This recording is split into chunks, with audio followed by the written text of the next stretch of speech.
प्रणाम। मैं यदुवंशी। सवाल लोकतंत्र, संप्रभुता और रणनीति का।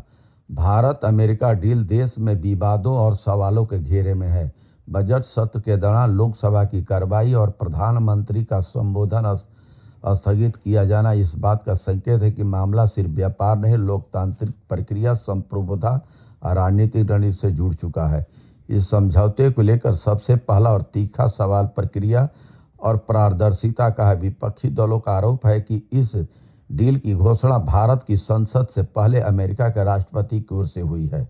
ऐसे में सवाल यह स्वाभाविक है कि जब कोई अंतर्राष्ट्रीय व्यापार समझौता देश की अर्थव्यवस्था, किसानों, उद्योगों, उपभोक्ताओं को प्रभावित करता है, तब उसकी पूरी जानकारी पहले संसद के पटल पर क्यों नहीं रखी गई। सरकार ने केवल संक्षिप्त बयान देकर औपचारिकता पूरी की, जबकि मूल दस्तावेज, शर्तें, अपवाद और सुरक्षा के उपाय संसद से साझा नहीं किए गए। आपत्ति केवल राजनीतिक शोर नहीं, बल्कि भारत की संसदीय परंपरा से जुड़ा गंभीर प्रश्न है। अतीत में चाहे WTO समझौते हों, परमाणु करार हो, यूरोपीय संघ के साथ FTA, हर बड़े अंतर्राष्ट्रीय समझौते में संसद में विस्तृत चर्चा हुई है।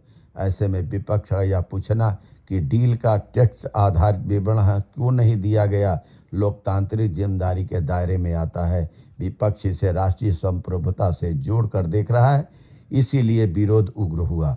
दूसरा बड़ा विवाद कृषि और संवेदनशील क्षेत्रों को लेकर है।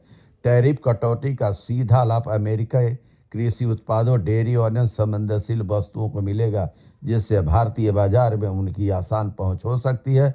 भारत में कृषि केवल आर्थिक गतिविधि नहीं, बल्कि सामाजिक संरचना का आधार है।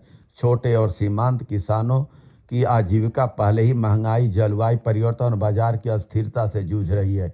ऐसे में यह शंका जताई जा रही है कि अमेरिकी उत्पादों की प्रतिस्पर्धा भारतीय किसानों को और कमजोर कर सकती है। विपक्ष ने ऊर्जा सुरक्षा का मुद्दा भी उठाया है। क्या इस डील के तहत भारत ने अपनी ऊर्जा नीति से किसी तरह का नकारात्मक समझौता किया है?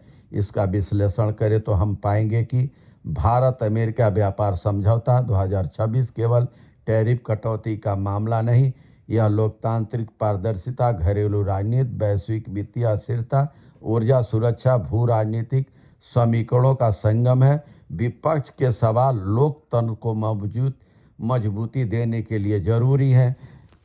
अब सवाल यहाँ है कि 3% टैक्स ज़्यादा है कि 18% ज़्यादा है। 3 बड़ा है कि 18 बड़ा है? अमेरिका 3% पहले टैरिफ लगता था, अब 18% अमेरिका टैरिफ ले रहा है। कितनी शर्म की बात है। बहुत बहुत धन्यवाद। नमस्कार, प्रणाम।